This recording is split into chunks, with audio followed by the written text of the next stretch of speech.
Is the new Transformers movie worth your money? Hi, and welcome to Hollywood Impact. My name is Christian, and this is Nehemiah. If you haven't seen us before, then welcome. And if you have, welcome back.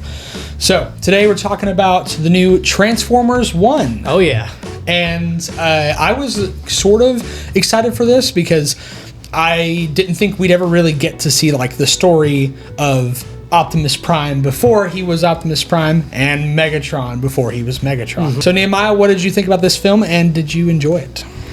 I was kind of iffy on it at first because I grew up watching the real life CGI ones, and those were my childhood, and so were the cartoons. So whenever I saw they were trying to revamp the cartoon with their original kind of attributes, I was a little nervous, but I'll say I am pleasantly surprised. I was too. And by the way, the fact that you said real life CGI is like that's like the perfect way to describe it. I don't know like how such an else to. oxymoron. But it's like, oh guys, it's real. It's really not. It's really not real. You look at it, Sam Witwicky was a real guy, and then there's Optimus Prime, who's obviously real. I mean, they couldn't CGI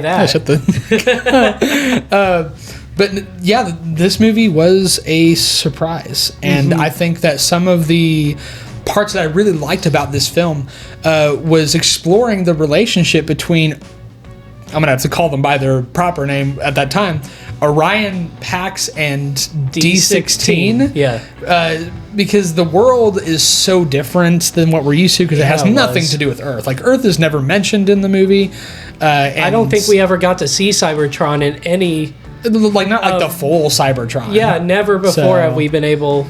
other than like the old cartoons, obviously, but nothing that's been released in theaters. Right.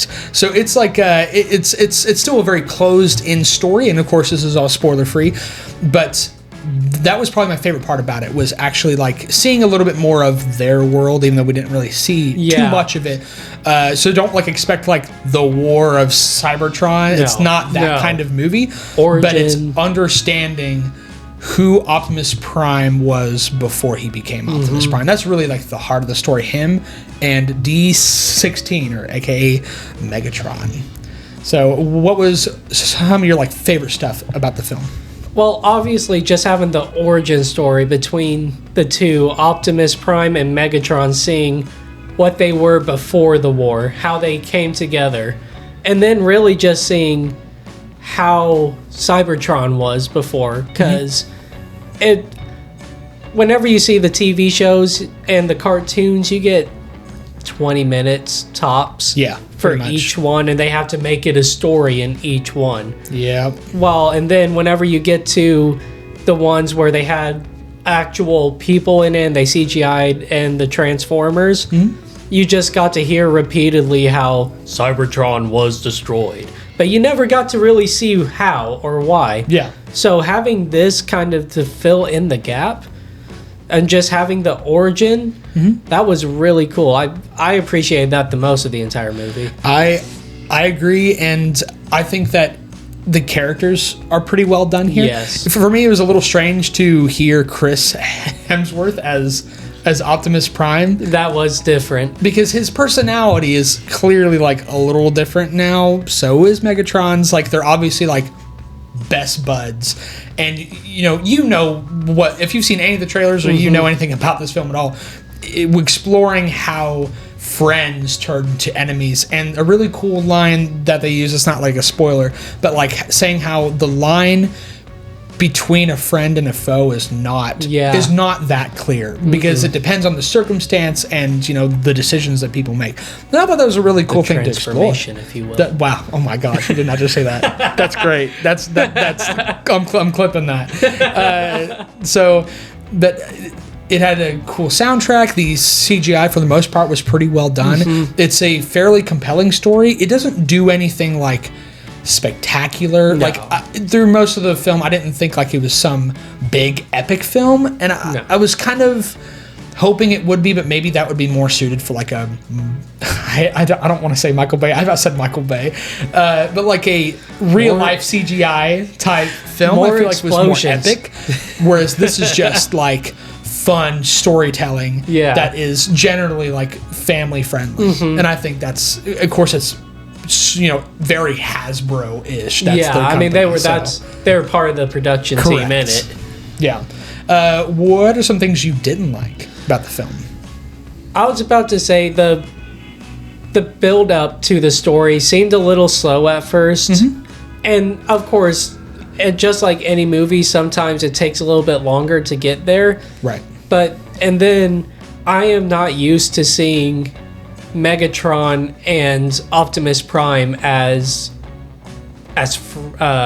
friends. Because it's strange. It is a little strange. You always get hinted to it in the other movies, TV shows, like We Were Once Brothers in Arms and we stuff. We Were Brothers Once. But you never got to see it. So actually seeing it, I was just, because there's a whole personality difference, and I guess I shouldn't be saying that's a bad part of the movie, but for me, I was weirded out. Yeah, well, because it's not like it was inorganic. It was more like it's not what we're used to. Yeah, and even though we wanted to see that story, completely starting out from ground zero of like, oh yeah, they're just best buds, and they poke fun at each other or whatever, and I agree, like it did have a slow start, and I think that one of the things that I disliked about it was actually the pacing of the movie, because it's not a long film, thank the Lord. It doesn't need to be a long film. No. But it had this moment where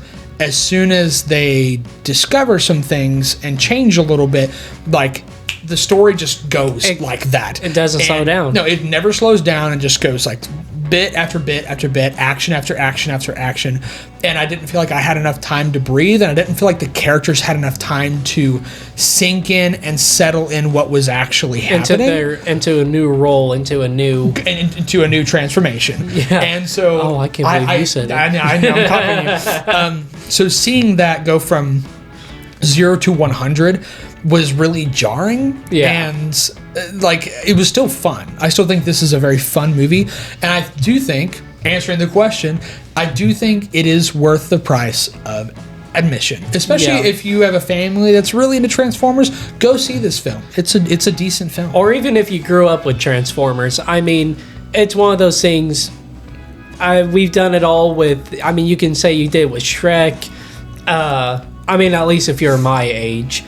You grew up with Shrek, How to Train Your Dragon, Despicable Me, all of those other films. This is kind of like one of those films that it does feel like that. Yeah. It's another Transformers movie, but it was rightfully a good film in my book. Yeah, it's different. It's more. It's modernized, but it's also seemingly, compared to the other Transformers movies, it's seemingly a little bit more made for kids. Yes. And part of that's probably just the animation and Hasbro and the way that it's not real life stuff of that nature. But I think that it is a story that is worth absorbing. It is a story that is worth experiencing and being a part of, because it is still pretty cool, even if it's not a perfect film, even if it has a couple spotty CGI moments where most of them are pretty good, even though the pacing's a little bit off and it doesn't do anything spectacular. The tropes, especially with the antagonist, kind of takes elements from things we've seen so many times before, names and other characters that are hinted at. Correct. And I think due to that, like, I don't plan on giving it super high praise, but it's not a bad film by any means. It's a pretty enjoyable film. So I'm ready to give it a score, unless you have any other thoughts about the film. I do not. All I got is my my score. All right. You'll see the toys in stores soon. Wow. What score are you giving this movie? Because I was really pleasantly surprised about it. It holds a special place in my heart.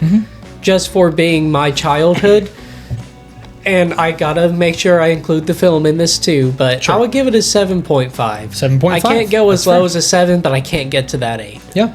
I think I'm gonna go with a 7, and that's purely because I think it's a really neat story. I think the pacing was just a little bit much for me, where I wish that they would have fleshed out the characters just a little bit more. Especially, I think, Bumblebee and I can't remember the girl's name, like L something, like L1.